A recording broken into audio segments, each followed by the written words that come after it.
for Baby Got Scraps and for the month of January and how to kill a kit with style. Yeah, I had a pretty good month. I think I got lots of stuff used up from my kit.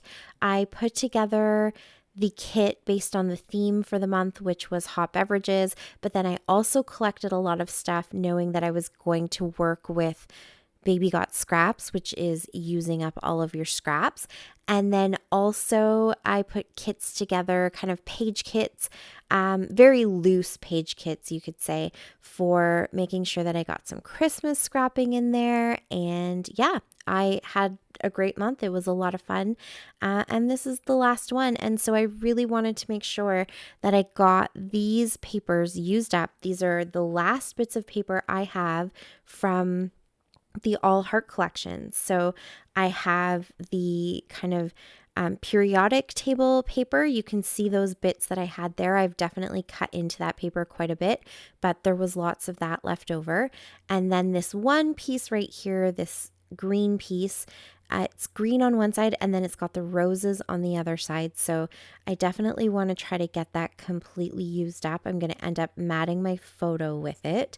And I'm working in the 8.5 by 11 size because I am doing all of my 2022 pictures that way instead of 12 by 12. So I definitely did have to cut down my background paper from 12 by 12, which did create scraps, and that's not really the point of the series. For the series, the rules are basically to grab one 12 by 12 piece of paper as your background, and then everything else you use is scraps. But I had to give myself a little bit of leeway, and any of the layouts that I created for 2022, I did have to cut them down.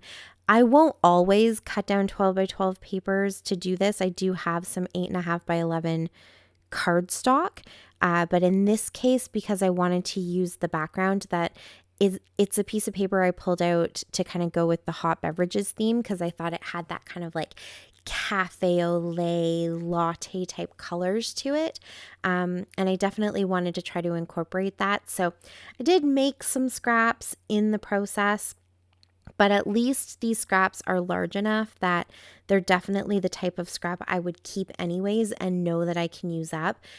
So there are a couple pages where I had to go ahead and do that, but not all of my layouts were 8.5 by 11. So I didn't make new scraps for every layout. So I'm gonna okay it for myself that it's not as bad as it may seem.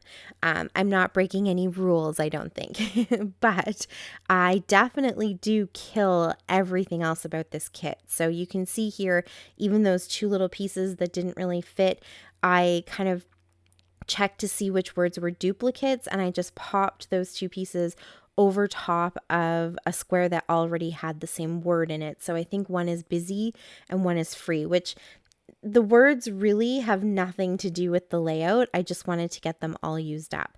And then here you can see with the sticker sheet, I'm just going to start putting down all of these stickers. Again, the words don't really have anything to do with the layout. This layout doesn't really even particularly have a specific theme or a specific story to tell. It's a selfie I took last January, kind of starting off the year. And so I thought I could just go ahead and load this layout up with all kinds of words that maybe they're intentions for the year, or maybe, just things about me. Whatever works. Every time I look at this layout, I will probably, think something different about it, but that was totally okay. So I ended up getting quite a few stickers, not all of them. Some of them were just too big. They were going to take up too much space on this layout. If it had been a 12 by 12, I probably could have gotten all of the stickers on there. And then other ones like the word UGG doesn't really match. It's not even close to anything else on the layout. Or the other one was two halves of a heart, and they said best friends. That also kind of didn't match. So I think in total there's 5 stickers I didn't use, but all of them I think are stickers that I can get used up on other layouts. So I'm just going to cut those apart and pop them into one of my iris containers filled with ephemera, and I'll get them used up eventually. I also didn't use every single one of those acrylic or resin hearts that I got. It just would have been too many hearts. So I think I have five left of those. And then I also have a whole other package. I found those at Michael's actually in the fall, and I got them for $1. So I grabbed 2 because I think they're pretty easy to use, but I actually think the package I didn't open is going to go into my giveaway that I'm putting together for when I hit 2,000 subbies. So I'll keep the 5 I didn't put on here, and then that other package can go in the giveaway. And so really that's all I have left from all the bits and pieces I had from the All Heart collection. And so I'm pretty proud of myself that I got it all used up, and that this was my last layout. I just definitely wanted to get all of those pieces used up before the end of Baby Got Scraps. So mission accomplished. The layout turned out really cool and completely different for me. I finished it off with some sequins and these sketchy lines, and that's it. It came together so quick, so easy. Not a lot of thinking, just a lot of plonking and sticking and enjoying the process of creating. And there you go. That is my layout. So thank you so much for watching. I will definitely be back in February with lots more layouts and projects. And yeah, so we will see you all then. So until next time, happy scrapping. Bye. Bye. Thanks to me. To what button? Tell my channel.